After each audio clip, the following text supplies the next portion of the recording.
Это новости экономики. Здравствуйте. В студии работает Нургуяна Иванова. Пакет законопроектов о преференциях для инвесторов в арктической зоне России планируется внести в Госдуму в феврале 2020 года. Вступление в силу законодательной инициативы стоит ожидать в июле 2020 года. Правительство России ожидает, что преференции для иностранных инвесторов покажут экономический эффект в течение 2-3 лет с момента их введения. Напомним, в конце октября министерства подготовили и согласовали предложения по стимулирующим мерам для реализации проектов и разработки месторождений в Арктике. Правительство обсуждало льготы для новых месторождений, добычи на шельфе, а также расширение на арктические проекты налога на добавленный доход. Около 16,5 миллионов российских семей собираются в среднесрочной перспективе приобрести жилье. Почти 82% из них рассматривают для этого ипотеку. Такие данные сообщил генеральный директор Дом.рф Александр Плутник. По его словам, ипотечный кредит сегодня имеют 6,5 миллионов семей. Согласно исследованию Дом.рф, у 70% есть дети, а 40% имеют двоих детей. У 18% семей, которые оформили ипотеку в 2019 году, появились дети.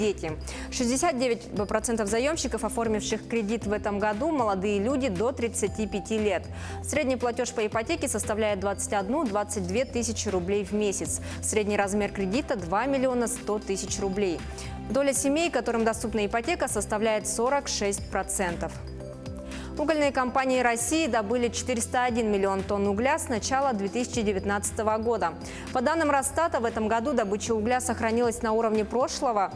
Из общего объема 327 миллионов тонн топлива извлекли на каменно-угольных месторождениях. Добыча бурого угля выросла до 74 миллионов тонн. Наибольший объем добычи происходит из запасов угольных месторождений в Кемеровской области, Красноярском и Забайкальском краях.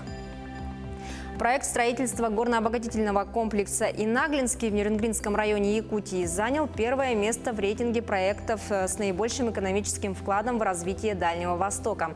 Проект стал лучшим на основании оценки его вклада в создание валового регионального продукта, объема ожидаемых налоговых поступлений, количества планируемых к созданию рабочих мест, вклада в создание инфраструктуры и других параметров.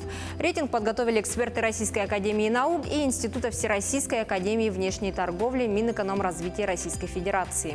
Отметим, что формируемый в Якутии угольный кластер обеспечит более 252 миллиардов рублей прироста ВРП и свыше 13 миллиардов рублей дополнительных налоговых поступлений в бюджет региона до 2028 года. Будет создано более 3000 рабочих мест. Компания «Селигдар» до конца года реализует свыше 24 килограмм афинированного золота, произведенного обществом «Самолазовское».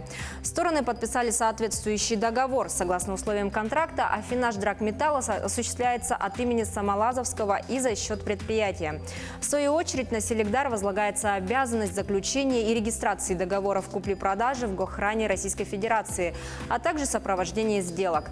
Как следует из материалов компании, «Селигдар» получит вознаграждение в размере 1% от выручки за реализованную продукцию без учета НДС. Отметим, что Самолазовская владеет лицензией на разработку одноименного месторождения с октября 2019 года.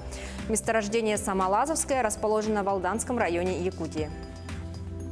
Компания «Алроса» организовала совместно с Центром занятости населения Мирнинского района Якутии ярмарку вакансий. Всего было предложено более 400 рабочих мест от 50 предприятий, в том числе 274 от «Алроса». Также в ярмарке вакансий приняли участие представители промышленных предприятий из других регионов России, таких как Еврохим из Москвы, Полюс Красноярск, Полюс Строй, Полюс Логистика, Лензолото. Кроме того, также приняли участие учебные заведения, которые готовят специалистов, востребованных промышленности. В их числе Мирнинский политехнический институт и Мирнинский региональный технический колледж. На этом у меня все. До встречи в следующем эфире.